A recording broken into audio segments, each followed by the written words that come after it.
తిరిగి BCN news కి స్వాగతం.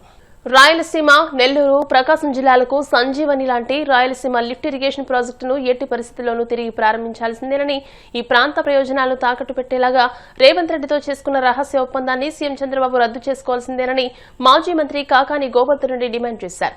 నెల్లూరులోని వైసీపీ జిల్లా కార్యాలయంలో ఆయన మీడియాతో మాట్లాడుతూ రాయలసీమ లిఫ్ట్ ను ఆపడంపై నెల్లూరు జిల్లాలో ఇప్పటికే చంద్రబాబుపై తీవ్ర వ్యతిరేకత వచ్చిందని, అందుకే సోమశిల, కండలేరు విజిట్ కి టీడీపీ పిలుపునిచ్చినా వారి వెంట వెళ్లడానికి రైతులు నిరాకరించారని చెప్పారు. చంద్రబాబు తక్షణమే రాయలసీమ లిఫ్ట్ ఇరిగేషన్ ప్రాజెక్టును ప్రారంభించకపోతే సాగునీటి రంగ నిపుణులు, రైతులతో కలిసి వైసీపీ ఉద్యమిస్తుందని హెచ్చరించారు.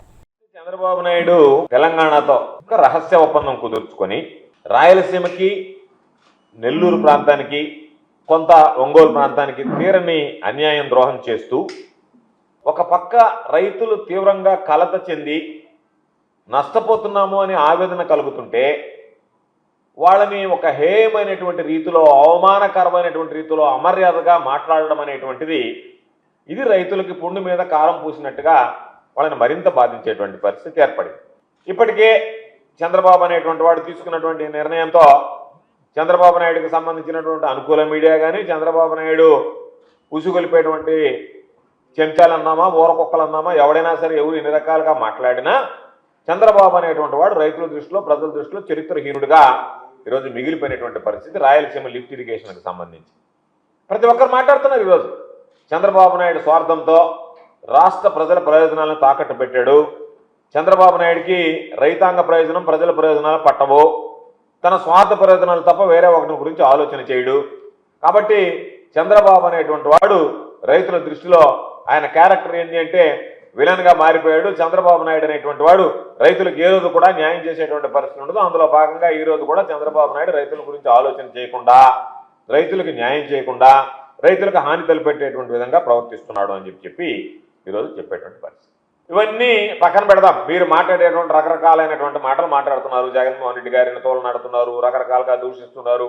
దీనివల్ల ఉపయోగం లేదు, లిఫ్ట్ ఇరిగేషన్ మీద అంటున్నారు. దాని సాధ్యాసాధ్యాలు మాట్లాడే ముందు మేము మిమ్మల్ని సూటిగా ఒక మాట అడుగుతున్నాం.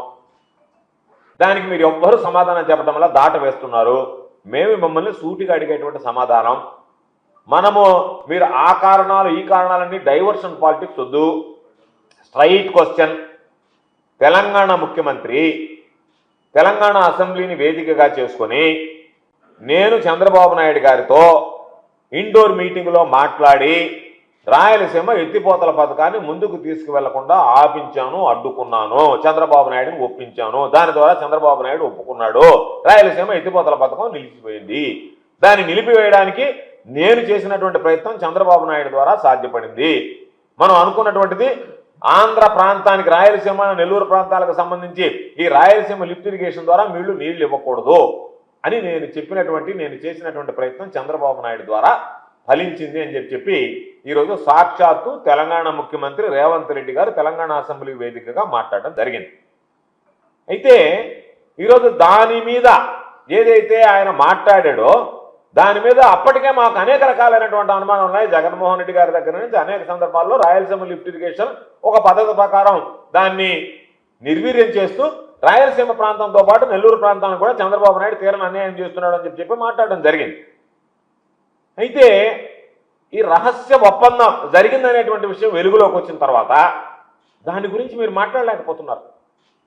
లేదా మీరు ఒప్పుకున్నారా లేదా, ఒప్పుకొని ఆ ప్రాజెక్టును ఆపివేసినటువంటి మాట వాస్తవమా కాదా, దానికి సమాధానం చెప్పమంటే దాన్ని మినహాయించి ఇప్పుడు జరిగేటువంటి చర్చ దేని మీద, రాయలసీమ లిఫ్ట్ ఇరిగేషన్ అనేటువంటిది జగన్మోహన్ రెడ్డి గారు ప్రారంభించారు, మీరు ఒప్పుకుంటున్నారు. జగన్మోహన్ రెడ్డి గారు ప్రారంభించారంటే దాంట్లో ఏం డిస్ప్యూట్ లేదు.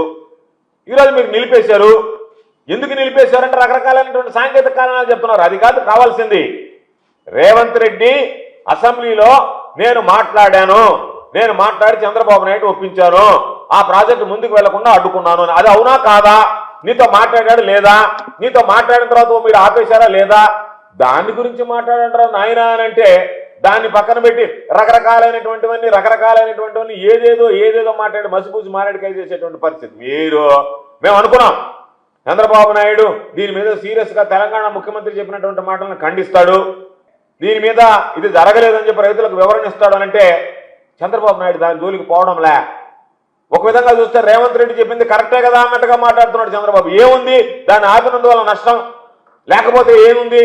ఏమి చంద్రబాబు నాయుడు రేవంత్ రెడ్డి చెప్పిన దాంట్లో తప్పే ఉంది, ఆయన చెప్తే నేను ఆపిన దాంట్లో తప్పే ఉంది, దానివల్ల ఎంత వస్తా ఒక 20 టీఎంసీలు లేకపోతుందంటే రైతులను అవహేళనగా ఒక 20 టీఎంసీలు అంటే అది ఏముందిలే, ఒక రేవంత్ రెడ్డి చెప్పిన దానికి 20 టీఎంసీలు నీళ్లు నేను వదిలేలేనా? ఏం వదిలేస్తే తప్ప? నన్ను మీరు అడగతారా? రేవంత్ రెడ్డికి నాకు ఉండేటువంటి సంబంధాలు నేను ఒక 20 టీఎంసీలు నీళ్లు ఆంధ్ర ప్రజలకి రైతులు నోరు కొడితే దానివల్ల వచ్చేటువంటి నష్టం ఏంది? దాని గురించి నా ప్రతిష్ట పెరిగింది. తెలంగాణలో చంద్రబాబు నాయుడు ప్రతిష్ట రేవంత్ రెడ్డి దగ్గర పెరిగింది, అది ముఖ్యమా? రైతులకు 20 టీఎంసీలు నీళ్లు ముఖ్యమా? రైతులు నీళ్లు లేకపోతే ఉంది నా ప్రతిష్ట పెరిగింది కదా అన్నట్టుగానే చంద్రబాబు నాయుడు వ్యవహరిస్తున్నాడు తప్ప ఎక్కడన్నా చంద్రబాబు నాయుడు అనేటువంటి వాడు దీని గురించి వివరణ ఇచ్చేటువంటి పరిస్థితులు లేకుండా పోయింది. అందుకనే ప్రతి కుటుంబం అభివృద్ధి చెందాలని, ప్రతి ఇంటా సంతోషం వెల్లివిరియాలని రాష్ట్ర ప్రభుత్వ విప్ ఎమ్మెల్యే బొలిశెట్టి శ్రీనివాస్ ఆకాంక్షించారు. పశ్చిమ గోదావరి జిల్లా తాడేపల్లిగూడెం ఎమ్మెల్యే క్యాంపు కార్యాలయంలో యువనేత బొలిశెట్టి రాజేష్ ఆధ్వర్యంలో సంక్రాంతి సంబరాలు ఘనంగా జరిగాయి. ఈ కార్యక్రమానికి ముఖ్య అతిథులుగా ఎమ్మెల్యే బొలిశెట్టి శ్రీనివాస్ కుటుంబ సభ్యులతో పాటు కూటమి నాయకులు, కార్యకర్తలు, వీర మహిళలు పెద్ద ఎత్తున పాల్గొన్నారు. ఈ సందర్భంగా ఆర్థికంగా ఇబ్బంది పడుతున్న తోపుడు బండ్ల వ్యాపారస్తులకు 25 లక్షల విలువైన 20 తోపుడు బండ్లు పంపిణీ చేశారు. అనంతరం లోటస్ స్కూల్ వద్ద సంక్రాంతి సంబరాల్లో పాల్గొన్నారు.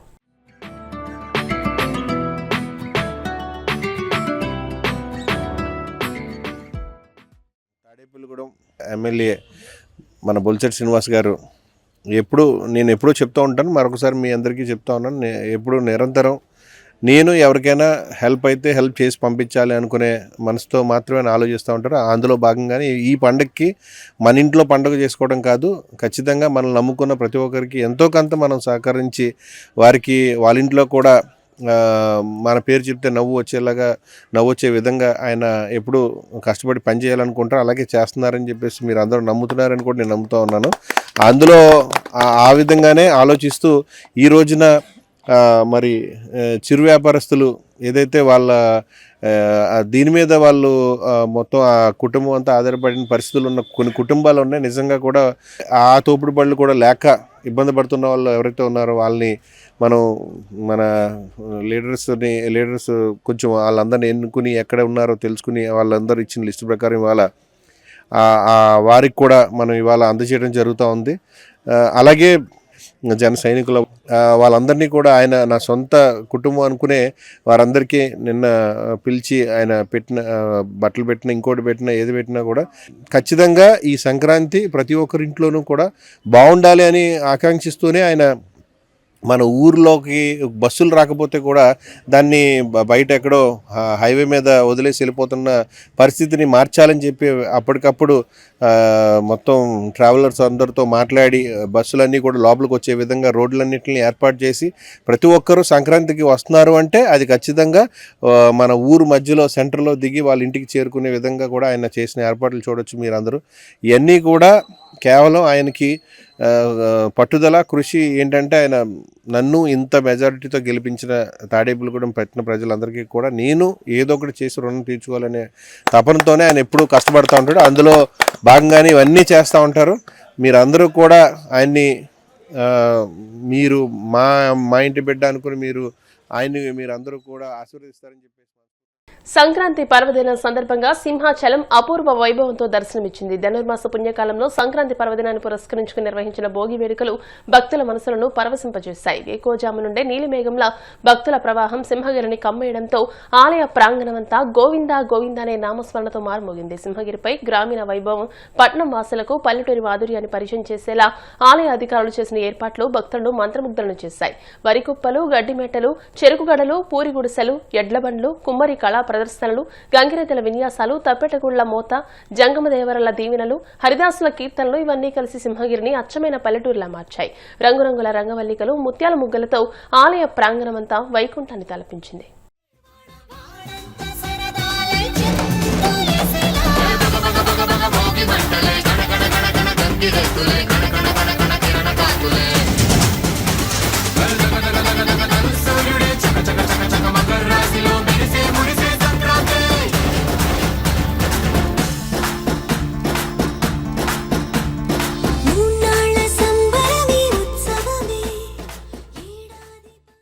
కలియుగ ప్రత్యక్ష దైవం తిరుమల శ్రీ వెంకటేశ్వర స్వామివారిని ప్రముఖ కొరియోగ్రాఫర్ నటుడు ప్రభుదేవ దర్శించుకున్నారు.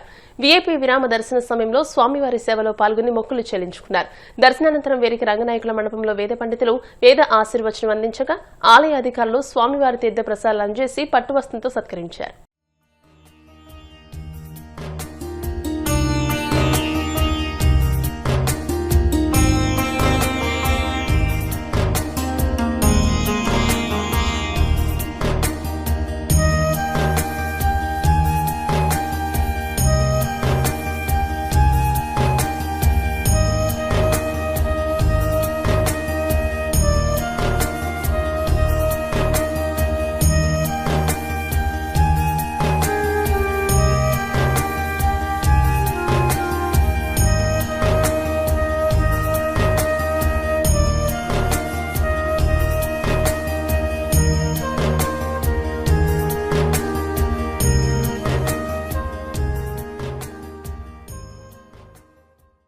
హైదరాబాద్ కోకట్పల్లిలోని రాజీవ్ గాంధీ నగర్ లో అగ్ని ప్రమాదం చోటు చేసుకుంది. గ్యాస్ రీఫిల్లింగ్ చేస్తూ ఉండగా ఒక్కసారిగా మంటలు చెలరేగాయి. ఈ ఘటనతో స్థానికులు భయాందోళనకు గురయ్యారు. సమాచారం అందుకున్న అగ్నిమాపక సిబ్బంది సంఘటనా స్థలానికి చేరుకుని మంటలను అదుపు చేశారు.